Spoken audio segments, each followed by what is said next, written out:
বিএনপির সঙ্গে তো যোগাযোগ আছে গোপনে, আপনাদের বলেছি কিনা জানি না, আমরা জানি যোগাযোগ আছে, যোগাযোগ আছে আমাদের। তো আপনাদের বিএনপির তো এক বড় নেতা ভারতে কতদিন ছিল বলুন তো, কেউ তো প্রশ্ন।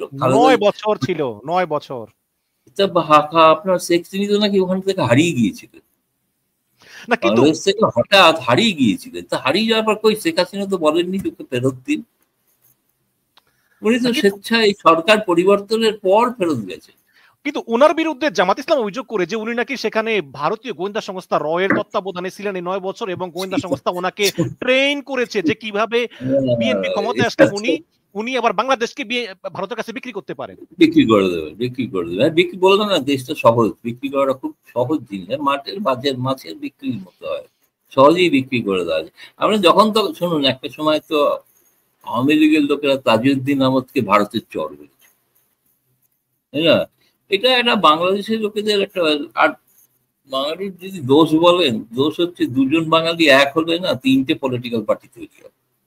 বাঙালিদের একটা ব্যাপার আছে, বুঝলেন, একজন আরেকজনকে কিছুতেই কাছে আসতে দেয় না।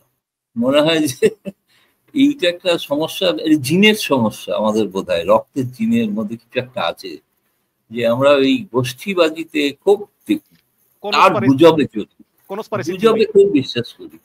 গুজব আমাদের কাছে মানে গোয়েন্দা কাহিনীর মতো গুজব পড়া হয়, বুঝলেন। আসলে আমরাও চাই ভারত এবং বাংলাদেশের সম্পর্ক উন্নত হোক, এতে দুই দেশই লাভবান হবে। এবং আসলে পৃথিবীতে যদি ভারতের সঙ্গে একটা দেশের মিল পান, সংস্কৃতি, ধর্ম, ইতিহাস, চেহারা সবকিছু আমাদের কিন্তু ভারতের সঙ্গেই আমাদের সবচেয়ে বেশি মিল। তো যে অনেকেই বলতেছেন এবং অনেকে 100% শিওর যে আগামী নির্বাচনে বাংলাদেশ জাতীয়তাবাদী দল বিএনপি তারা ক্ষমতায় আসবে।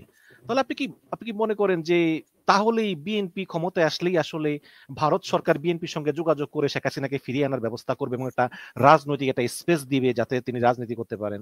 এই ধরনের কিছুটা কি হতে হওয়ার সম্ভাবনা আছে কিনা? মানে বাংলাদেশের অতীত ইতিহাসে এমন ঘটনা ঘটেছে, যখন এর আগে 111-এর সরকার হয়েছিল, তাদের সঙ্গে ভারত সরকারের আলোচনার পর খালেদা জিয়া এবং শেখ হাসিনা দুজনকে জেল থেকে মুক্তি দিয়েছিল সরকার। তারপরে উভয় দলই একত্রে আন্দোলন করেছিল।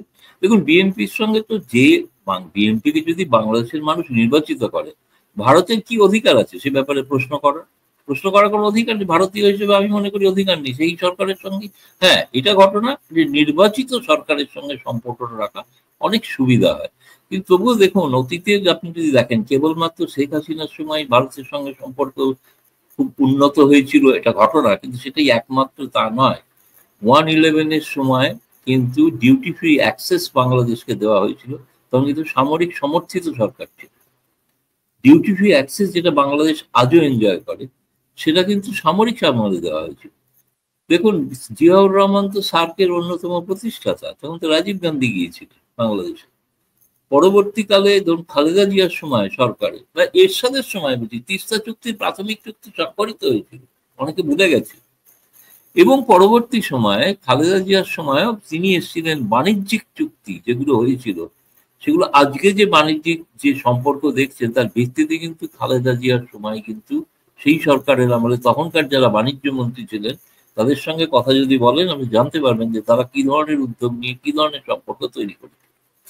সম্পর্কের একটা টানাপোড়েন থাকেই, সেটা তো অন্য বিষয়। আর ধরুন, আমি 3জন লোকের মধ্যে একজনকে বেশি পছন্দ করতে পারি, প্রত্যেক মা তার এক সন্তানকে বেশি পছন্দ করেন বলে অন্য সন্তানদের অভিযোগ থাকে। এটা মানুষের প্রকৃতি বা নেচার, এটা কোনো ব্যাপার। তার মানে যে অন্যদের উপেক্ষা করা হবে এরকম নয়। বিএনপি ক্ষমতায় এলে ভারত বিএনপির দিকে চোখে তাকাবে না, এর আদৌ নয়। ভারতের পক্ষেও উপেক্ষা করা সম্ভব নয়, নিকটতম প্রতিবেশী। বাংলাদেশ যদি সমৃদ্ধশালী, শান্তিপ্রিয় এবং একটি সুখী বাংলাদেশ না হয়, সেটা বাংলাদেশের জন্য যতটা খারাপ তার 10 গুণ খারাপ ভারতের জন্য। কেন, সেখানে জঙ্গিবাদ, এই ধরনের অনেক বিচ্ছিন্নবাদের ঘটনা এগুলো ঘটতে থাকে, যেগুলো এই কারণে একটি নির্বাচিত সরকার থাকলে তারা সঠিকভাবে সেটা করতে পারে। আজ যেটা হচ্ছে কেয়ারটেকার সরকার, একটি নাম অন্তর্বর্তী, আদতে কেয়ারটেকার সরকার। ফলে কেয়ারটেকার সরকারের সঙ্গে সম্পর্কটা অনেকটাই কি কাজ চালানোর সম্পর্ক হয়। সেটার জন্য মৌলিক আজকে কোনো ভারত সরকার চাইলেও তিনি ভারত সরকার কোনো চুক্তি স্বাক্ষরিত করতে পারবে না, কারণ নির্বাচিত সরকার না। তো তার দায় কে নেবে?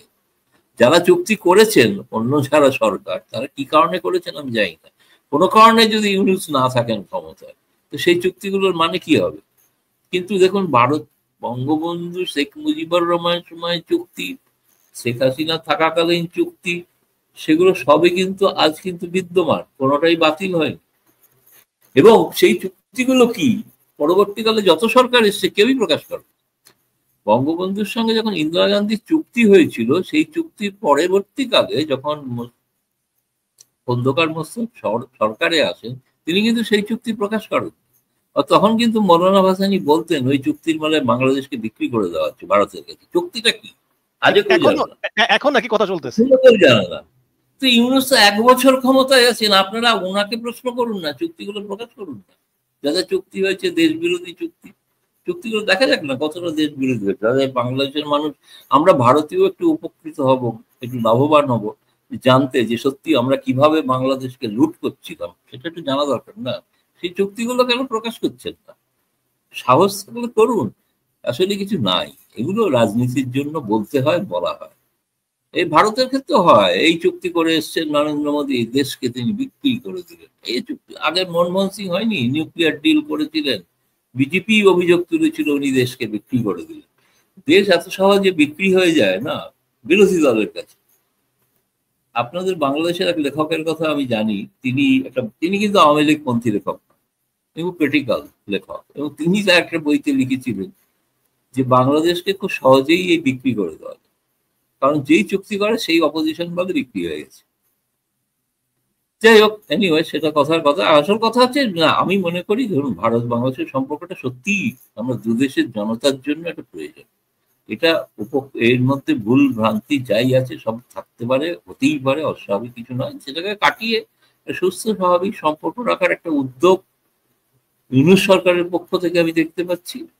এবং ভারত সরকারকে বলতে পারেন যে আপনারা আপত্তি হতে পারে যে অন্যদের কেন রাজনীতি করতে দিচ্ছেন, সেটা ভারতের একটা উদারনীতি, সকলকেই তারা সুযোগ দেয়।